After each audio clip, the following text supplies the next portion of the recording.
All right, another video book review, kind of. This is for a new series that I'm kind of doing, kind of a series, but it's highlighting books from the past that are maybe a little bit forgotten, maybe a little bit overlooked, even in their time, but definitely now. And just to explain more on that, just comes from me going through bookstores and not even, Barnes and Noble or something like that. And I miss my old bookstores from the past where they're like half-price books in Texas when I used to live there. And I'm going to used ones here. They have big ones up in Washington and Oregon. And just seeing in these used bookstores, just all these amazingly interesting and unique covers by authors that I've never heard of before. And there's just like giant series even of fantasy books from like the 70s, 80s, 90s that I've never heard of before, but they were at least enough of a hit in their time to warrant a 16-book series, So I was firstly drawn in by the interesting cover work and art. And this is sci-fi, both sci-fi and fantasy. I'm looking for actually that book. Oh, I've got it here. All right. But the first book, as an example, that I'm doing today is called Diplomatic Act. And it's by PeterJurasik and William H. Keith Jr. You can see that there are two aliens kind of sitting at a bar talking with a human looking very, very confused. Diplomatic Act, right? That drew me in. Interesting, right? I read the back, and the back threw me for a loop. And for these, I'll always just show the cover. I'm going to talk about just a second about the authors and then read the back, right? And the authors, PeterJurasik and William H. Keith Jr., a little bit interesting just to see what happened to them. William H. Keith Jr. has written a ton of books as a ghostwriter, as under alias names, and it's all for sci-fi, military sci-fi, all like conventional sci-fi fiction, that kind of stuff. He's done a whole lot all the way up to the present. He's still working. And this came out in 1998. And PeterJurasik this was his only book, and he co-wrote with, obviously, the other author. And he was an actor on, a sci-fi actor on Babylon 5, which I never saw. I watched Stargate SG-1 back then. I didn't watch Babylon 5. But he was one of the actors on Babylon 5. I don't know which alien he played or character he played, but I think it was an alien. And so he is, in this book, the main character is an actor on one of those it's called Star Piece, but one of those Star Trek-y kind of shows. And so I guess we're pulling from this guy's history a little bit. But this came out in 1998, and the back says, "Coming to a galaxy near you. Richard Faraday didn't believe in aliens, even though he played one on TV. Unfortunately, the aliens believe in him, or rather, they believe in Harmon, the alien diplomat Faraday plays on the sci-fi program Star Piece. A war is threatening to tear the civilized galaxy apart, and only a diplomat as superb as Harmon can stop it. The problem is that the real aliens are just a little confused about the bizarre human concept known as fiction. They think Harmon is real.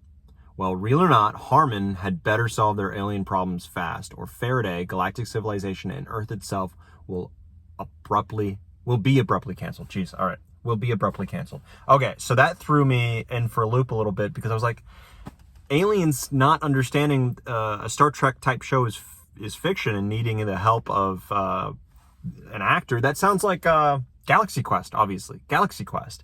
When did that come out? That came out in 1999, but the script for it came out in 1998. So it looks like, I don't know what happened, but a confluence of events happened to where that script was written by separate people, and then PeterJurasik, I guess, also was involved in something very similar.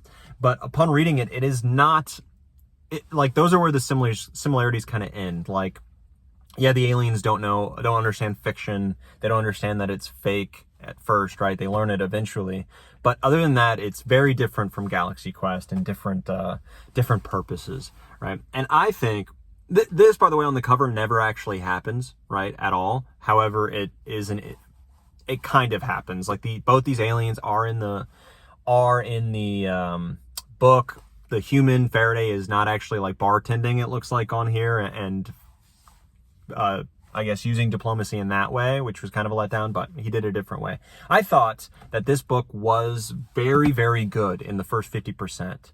You have, you know, Richard Faraday, you're introduced to him and his acting career, whatever. Then he goes up with the aliens, and that's an interesting culture shock and what's happening there. But I thought an even more interesting thing was the alien substituting Faraday, wanting not to leave, like, or just abduct him and not like account for Faraday. So they had one of their aliens like kind of cloak himself and look like Faraday and have to try to live his life. And Faraday is not well liked at all, right? Like, at all. So the alien kind of gets thrown into this world he doesn't understand with trying to act, which he doesn't understand, and then also dealing with people who don't like him. And he can read their minds, so he can see like what's to his face is not actually what they're thinking, and that's such an interesting thing that's going on, and how he's kind of bettering the image of Faraday just by being like by being not Faraday, basically. Like, that's just interesting, him learning acting and doing all this kind of stuff. Super interesting. Faraday in space with the aliens, the charm wears off after a couple chapters. Like, oh, aliens, what are they? I can't even comprehend these aliens. I don't understand it. These aliens are so alien to me, right? And the new places that he sees, like, that loses its charm after a little bit, and like a good chunk of the rest of the book, and where most of it is actually with Faraday doing stuff in the alien kind of worlds, and that's not very interesting. The alien problem that needs to be solved isn't interesting. You don't really have much to go off of it. Like, you don't have emotional stakes whatever with it. I didn't believe that the compromise or the fix to it was actually a fix, and I actually could see better ways to do it. And it's not that I'm a diplomat or whatever. It's just that I think it's obvious that there could have been better, smarter ways to do it. And Faraday's not a dumb guy, and the thing he put forward was just weird. It was just weirdly done. So that part of the story fell flat. The diplomacy part and the dealing with alien problems, and then just being with Faraday in alien worlds, is not very interesting, and how that was handled. What was interesting, again, was the alien cloned as Faraday, basically living Faraday's life and being on Earth. That was interesting. That was really interesting. And I would have enjoyed a book more of that. And there's like mystery happening, because it's like, why does Earth have weird, it's not coincidence at this point how much like reality we have of like of aliens outside of Earth and problems outside of Earth that we should know nothing about. We do know kind of about why. So there's mystery there. There's aliens on Earth that are thought about to be on Earth, leaking this kind of stuff, trying to figure that out. That's interesting. But that was maybe 50% of the book, I'd say. Yeah, I would say it was better writing than I expected. The scripters were good. I think it's supposed to be a funny book, but it wasn't that funny. It was kind of just sardonic in the humor, which wasn't very funny to me. But you know, that's whatever. Humor is subjective. It wasn't too funny for me, but it didn't rely on humor. It wasn't a laugh a minute kind of book. It really wanted to be bigger than that. It was really trying to be like, okay, let's talk about the human condition of the cycle of violence and how violence comes and how detrimental it is and all this kind of stuff, and talking about how humanity can evolve over time and what it would take for us to evolve. Like, that kind of stuff is what they're trying to bring forth into the narrative and talk about it. But it's not done in a super, intellectual or deep way. It's just like, oh, it happened, and that's what we're talking about, and that's kind of the point of the book. But it didn't hit too home, I guess, and I wasn't wowed by any of it. But 50% of it was interesting, and I'd give it maybe like a 6 out of 10, because that interesting part was more interesting than I expected with this, right? But yeah, 6 out of 10, diplomatic act, pretty okay, pretty all right. But that's this series really is about those kind of hidden gems that have been looked over. And maybe this wasn't the strongest one, but the book I'm reading now it feels like already a hidden gem, and I'm like 25% of the book, and I'm really, really loving it so far. And I looked into it, and I'll talk more about it in the video, but I was like, wow, how is this? How have I never heard of this? How have fantasy fans never heard of this thing, really? for the most part, right? So that's the kind of stuff that I really want to delve into. These are, you know, tales from the past, you know, tales lost in time almost, you know, tales forgotten.